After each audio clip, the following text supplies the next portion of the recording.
وہ ان اسکولوں میں نہیں جاتے. کیوں؟ شاید اعتماد ان کا بحال نہیں ہو رہا ہے. وہ یہ سمجھتے ہیں کہ وہاں جانے کے بعد ہمیں اچھی تعلیم نہیں ملے گی. اس اعتماد کو کیسے بحال کیا جائے، یہ ہمارے مسئلہ ہے. اور اس سلسلے میں ہر اس شخص کو سوچنا چاہیے جو اب تعلیم سے محبت کرتا ہے، جو زبان سے محبت کرتا ہے، جو تہذیب سے محبت کرتا ہے.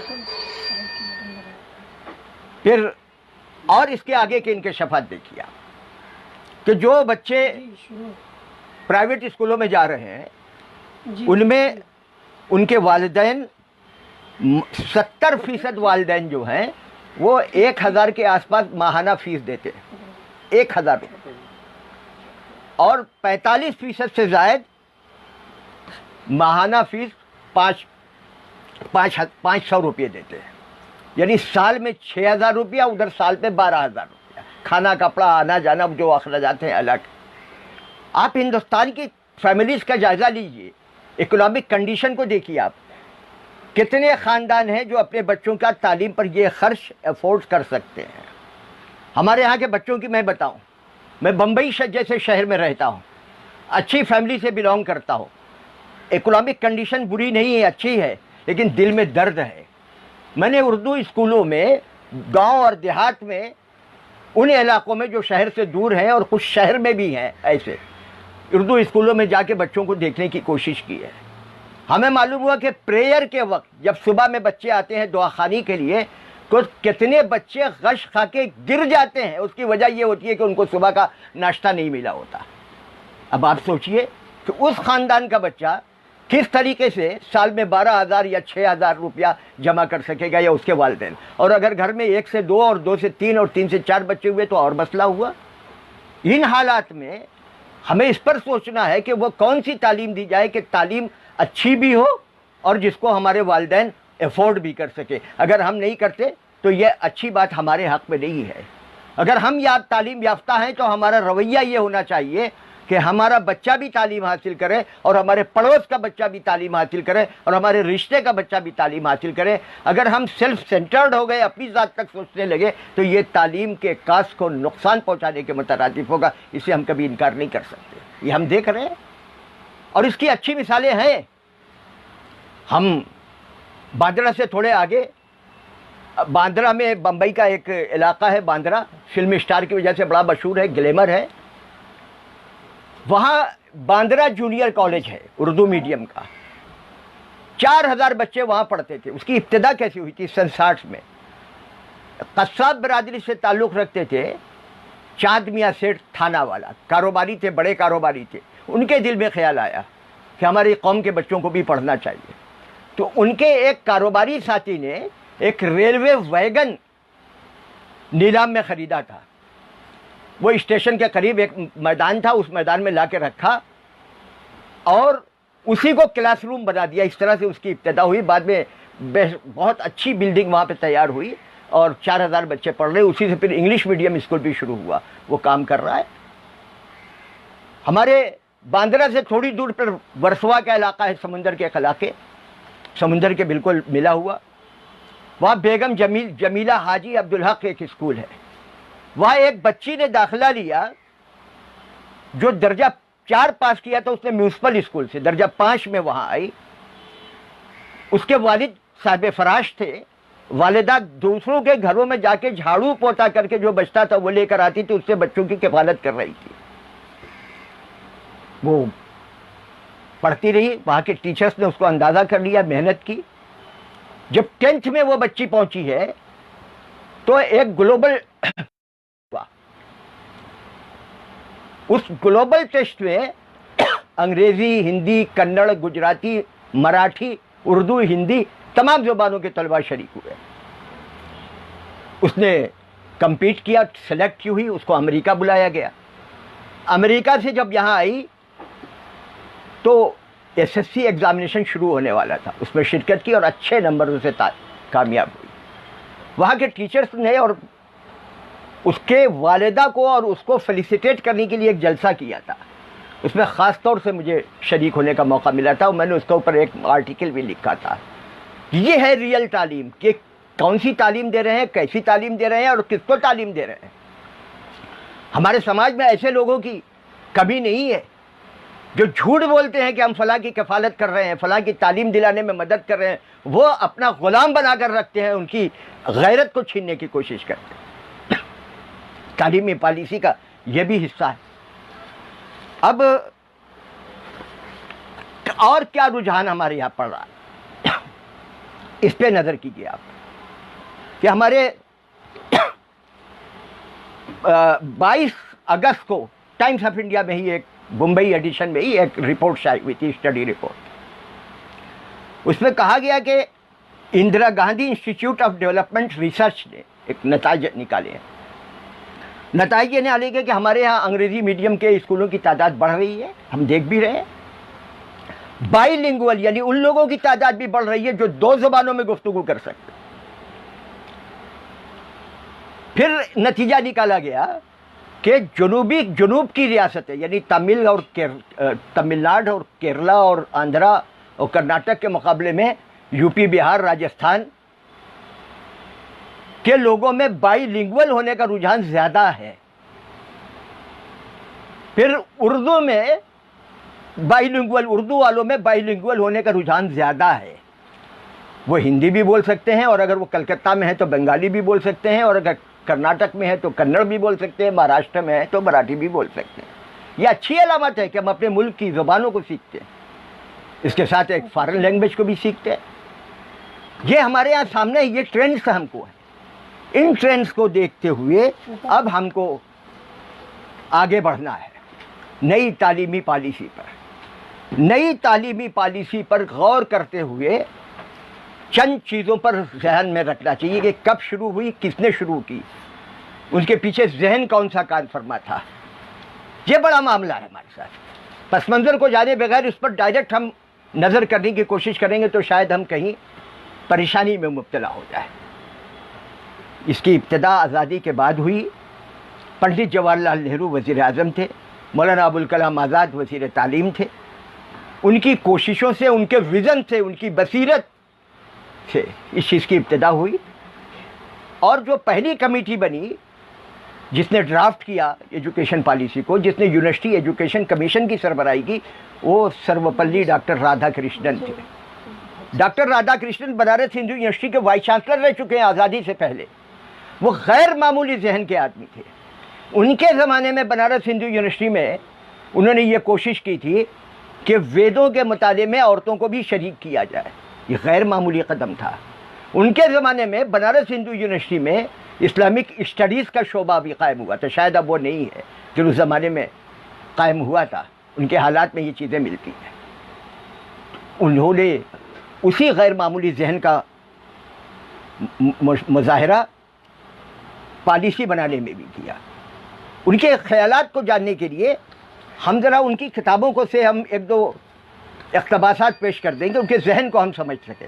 جیسے ایجوکیشن پالیٹکس اینڈ وار، ان کی کتاب ہے جس میں ان کے مضامین کا بھی مجموعہ ہے، ان کی تقریروں کا بھی مجموعہ ہے، تو ساری چیزوں کو بیان کی ہیں انہوں نے۔ تو کہتے ہیں کہ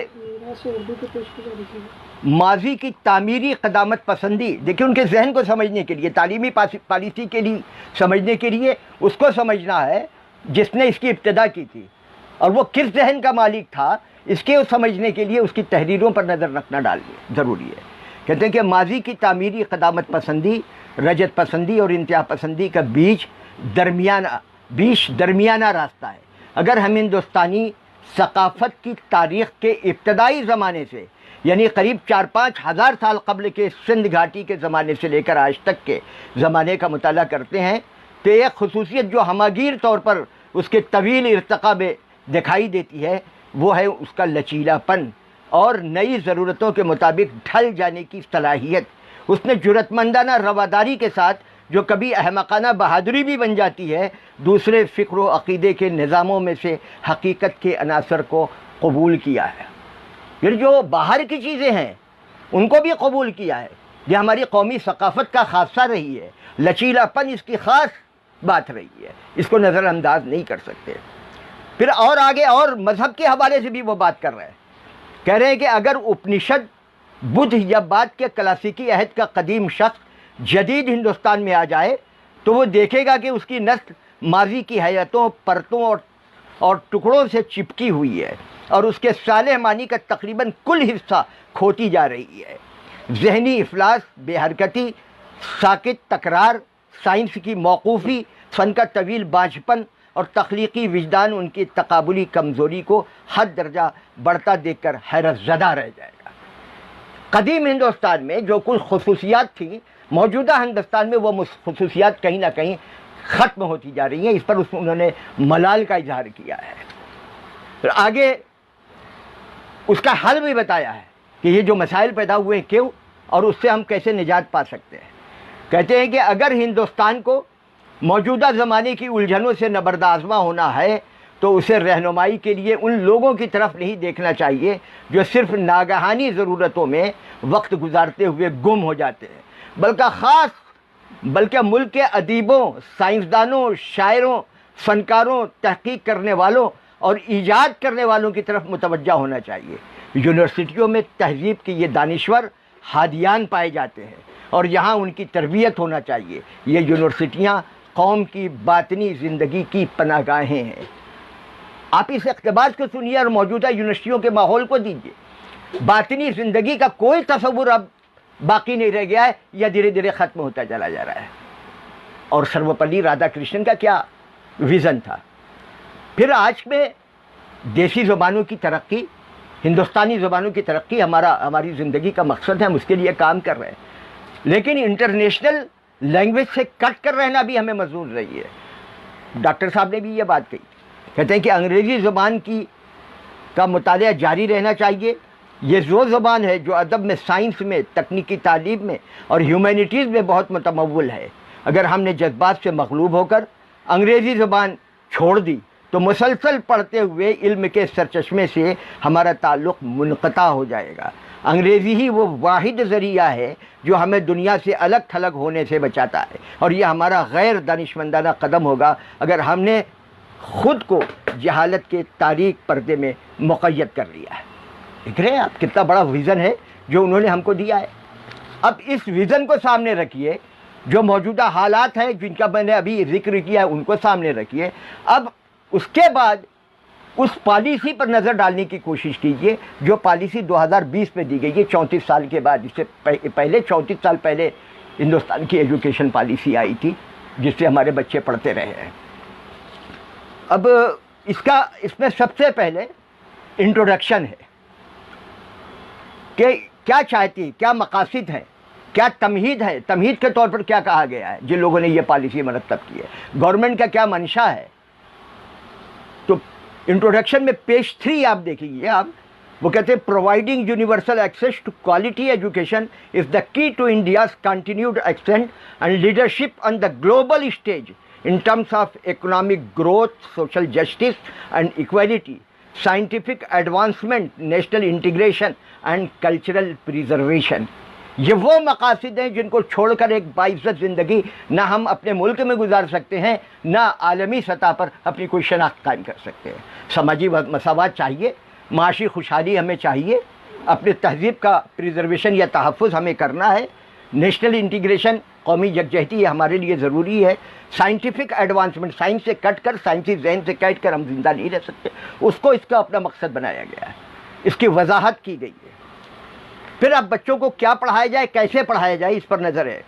کہتے ہیں کہ اسی پیج پر تھوڑا نیچے آپ آئے تو لکھ کہ pedagogy must evolve to make education more experiential, کہ ہماری تعلیم میں زیادہ تجرباتی ہونی چاہیے، زیادہ تجربے کیے جانے چاہیے، ہالسٹک، اوور آل ڈپلوماسی، ہر طرح کے ترقی ہو، اس سے ذہنی ترقی بھی ہو، جسمانی ترقی بھی ہو، اور سوچنے سمجھنے کی قوت میں بھی بڑھتی جائے، انٹیگریٹڈ ہو، سب کو یکجا کر دیا جائے، انکوائری ڈرائیون، کہ سوالات پیدا ہوں، تجسس پیدا ہو، جب تجسس کا جواب حاصل کرنے کی ہمت ہو ہمارے اندر، ڈسکوری اورینٹڈ، ایجادات حاصل کی جائے، لرنر اور سینٹرڈ، جو سیکھنے والے ہیں ان سے متعلق ہو، ان پہ توجہ کی جائے، discussion based, flexible and of course enjoyable, کہ ڈسکشن ہو، مشورے ہوں، بحث و مباحثہ ہو، لیکن اس طرح ہو کہ اس سے لوگ زیادہ سے زیادہ لطف لے سکیں، آپس میں جھگڑے کی کیفیت نہ ہو،